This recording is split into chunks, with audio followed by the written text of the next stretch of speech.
PlayStation is back with a monster PSPlus Game Catalog Update, 27 new games for the month of June for those with extra and premium memberships. It is going to be quickfire today, but let's break them all down so you know what to expect come June 20th when they do go live. Let's get started. If you enjoy this video, consider subscribing and hit the like button as well. It supports the channel a huge amount and it helps with the reach of the video. We're starting then with game catalog entries, so you'll need at least an extra membership for these. So first up, Far Cry 6, and players here are transported to Yara, a tropical paradise, and we are then thrust into the heart of a modern-day guerrilla revolution against the oppressive regime of dictator Anton Castillo and his teenager son Diego. We take on the role here of Danny, a former military recruit turned basically guerrilla revolutionary who must employ a unique and inventive arsenal of weapons, vehicles and animal companions to fuel a revolutionary movement aimed at overthrowing this regime. Soulstice is an action RPG that plunges you into a dark fantasy world under threat from feral creatures known as wraiths. Now in the Holy Kingdom of Kedus, these wraiths who can corrupt their victims and possess their bodies have invaded from the other side of the veil. The only line of defense is what's known as the Chimera, hybrid warriors born from the union of two souls. So basically here we will control the two sisters that are here to defend this world. Do like the sound of this one personally, but the reviews look a little middling. Tacoma is an interactive narrative game where players investigate the lives and experiences of 6 crew members aboard a space station. Players can navigate through interwoven story threads using digital representations of the crew. Now this game, it was created by the team behind Gone Home and BioShock 2, and is lauded for its intricate details and compelling storyline. It also features a 2-hour audio commentary if that is your thing. Killing Floor 2 is a brutal first-person shooter set in Europe, which has been ravaged now by a failed biotech experiment, resulting in specimen clones spreading uncontrollably and basically causing society to collapse. Your job is to clean them up, meaning we must track and eliminate the clone outbreaks across Europe, and we're going to be operating from privately funded bases. The gunplay is great with this one. It's kind of like Left 4 Dead, though less objective based, more simply a survivor mode. Redout 2 is a futuristic racing game set in the dystopian wastelands of Earth. It offers high-speed races across a faster single-player campaign and also competitive multiplayer arenas. The game stands out with a solid control system and extensive hovership customization. It also features a career mode with hundreds of events on unique tracks and a competitive multiplayer mode. This is Wipeout inspired essentially, a series that deserves more love in my opinion, but it never seems to get it. Teenage Mutant Ninja Turtles Shredder's Revenge is a new entry for the classic Brawler series, and it brings together the iconic characters of Leonardo, Michelangelo, Donatello, Raphael, and many others to fight against the Shredder and the Foot Clan. It offers a single-player and multiplayer mode where up to 6 players can actually play simultaneously, and things get absolutely manic here.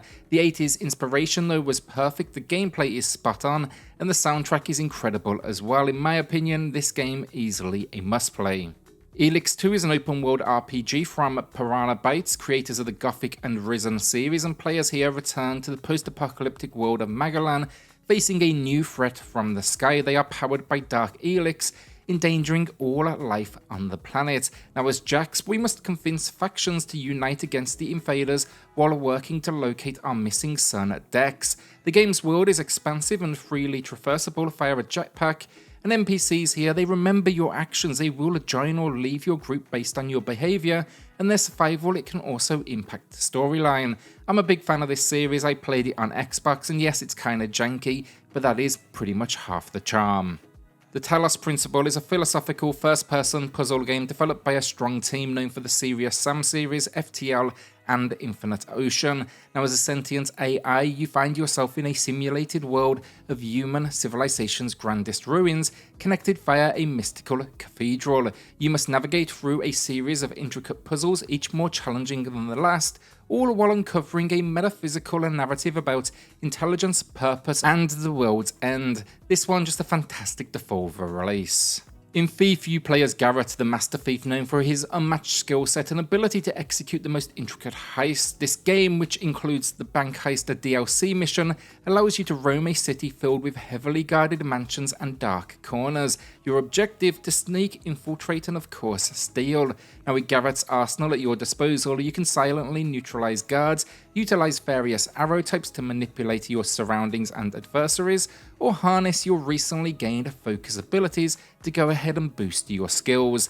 This one had a hard time at launch, but I actually didn't think it was all that bad. The Wild at Heart has you embarking on an adventure in a nostalgic storybook fantasy world in which you control a herd of quirky spritelings, and these are essentially just strange creatures. Wield their unique abilities though to rebuild paths, solve puzzles, battle foes, and uncover secrets in a rich and interconnected realm known as the Deep Woods. Collect resources, craft items, and explore captivating environments filled with centuries of lore. But beware for different creatures that do lurk in the shadows, making the darkness treacherous. Stay near the campfire light until sunrise to ensure your safety. I like this one a lot. I played it on the Switch a while back now and it comes recommended from me. In Dodgeball Academia, step into the shoes of a young student in a prestigious academy dedicated to the sport of dodgeball. Join a team, train your skills, and compete against rival teams in intense dodgeball matches. Explore the academy's vibrant campus, make friends, and uncover hidden secrets. Dodge, throw, and strategize your way to victory in this fun sports RPG. I just really like the cast with this one, and Otto and company, just great characters, and you can also level up our lead and customize our party, which is extremely satisfying, kind of as ever for the genre. Forager is a 2D open world game where you can explore, farm, and craft to your heart's content, gather resources, craft items, and build your base from scratch. Level up, unlock new skills, solve puzzles, and basically shape your own destiny in this dynamic and customizable adventure. It's addictive. I always found this a good option to relax. That said though, it can get kind of non-stop as you do progress.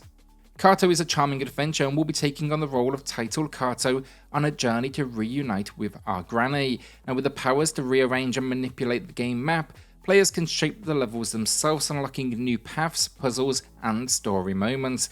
Explore mysterious lands, meet unique characters, and enjoy the beautiful hand-drawn visuals and immersive soundtrack.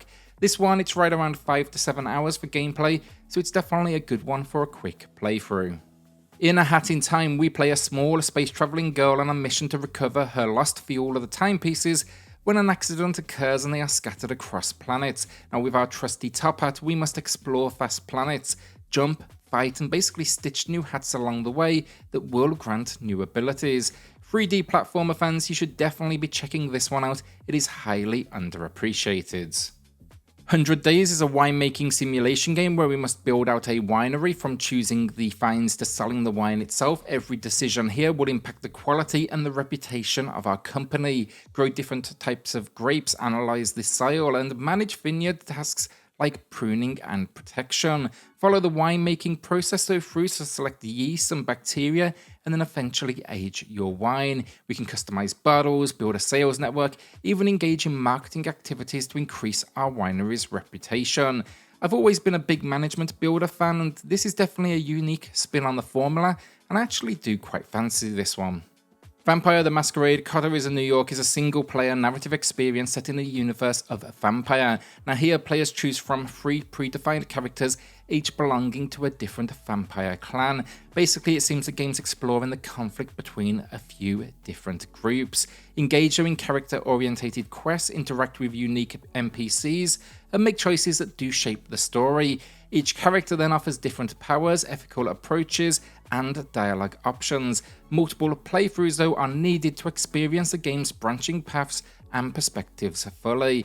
It's an adventure visual novel if that wasn't clear already, and I have no experience with it.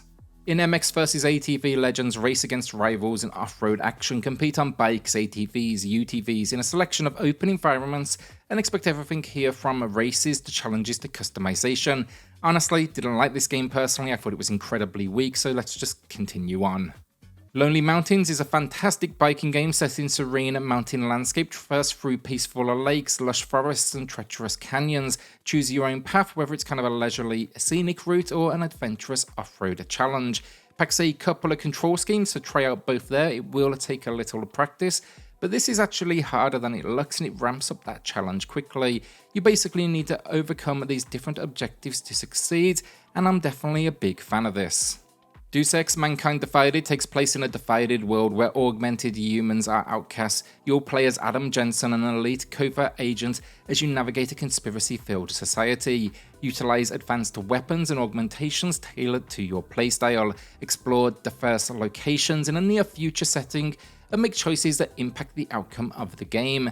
Additionally, the Breach mode offers then a puzzle arcade experience for kind of a fresh gameplay twist. I haven't played this game in years myself, but it's definitely worth the time.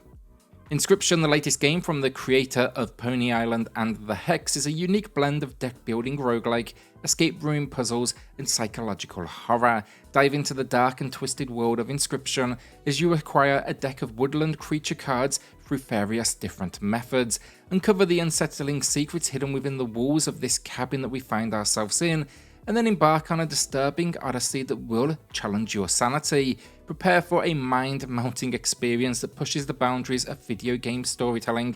And I will say here, look, be careful of reviews with this one. They could pack so many spoilers, and I'd say the less you know, the better. So yeah, try and jump in as quickly as possible because this game is a masterpiece. Rogue Legacy 2 then is by far probably the biggest release of the month. It's set to release on June 20th for both the PS4 and 5, and it will be available as part of the PlayStationPlus Game Catalog day one, so that allows extra and premium members to download and play it immediately. Additionally, Rogue Legacy 2 includes the latest free content updates. That's the Fabled Heroes and the Swan Song. These offer additional challenges and new game modes. Incredible roguelike that I played on the Switch, and you should absolutely download this day one. So to round out these games then, there's also 3 kids games dropping as well with these. That's Paw Patrol and Mighty Pup Save Adventure Bay, My Friend Peppa Pig, and DC League of Super Pets, The Adventures of Crypto and Ace. So if that is your thing or you have a younger gamers in the household, perhaps take a look. We also then get 3 new additions to the Classics lineup, and these games are exclusively available for those with a premium membership. And that's going to be Worms and Herc's Adventure. Now I know Worms is a classic, I don't really know Herc's, but both of these were PS1 releases. And I did check out a quick image of Herc's and it actually looks quite good, an old school top-down brawler it seems. So if you know anything about that, let us know in the comments. Then we're also getting Killzone Liberation, which was a PSP release, and it's been ported over, and I'll definitely be checking that out. I love the Killzone series and universe, but I never did get around to playing this one. And that's the video down. Will you be checking any of these out come release on June the 20th? Let us know in the comments. With that, hit subscribe, join us here for reviews and deals weekly, and I'll see you all on the next video. Thanks everyone.